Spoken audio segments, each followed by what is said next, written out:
दे सलामी या तिरंग्याला ज्यामुळे तुझी शान आहे. हा तिरंगाने मी राहू दे उंच जोपर्यंत तुझा प्राण आहे, जोपर्यंत तुझा प्राण आहे. नमस्कार मित्रांनो, माझे नाव सुरेश बिहाजी बरे. आज मी तुम्हाला भारतीय प्रजासत्ताक दिनाविषयी थोडी माहिती सांगणार आहे. ते तुम्ही शांतपणे ऐकून घ्यावी ही माझी नम्र विनंती. मित्रांनो, आज 26 जानेवारी भारताचा प्रजासत्ताक दिन. आपल्या देशाला 15 ऑगस्ट 1947 रोजी स्वातंत्र्य मिळाले, परंतु आपल्याकडे स्वतःचे संविधान नव्हते.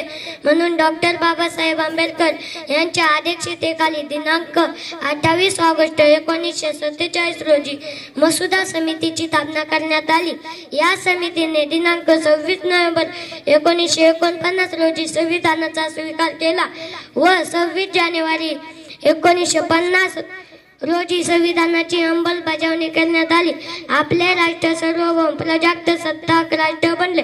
म्हणून हा दिवस प्रजासत्ताक दिन. आपल्या देशाला 15 ऑगस्ट 1947 रोजी स्वातंत्र्य मिळाले. एवढे बोलून मी माझे 2 शब्द संपवतो. जय हिंद, जय भारत. छान.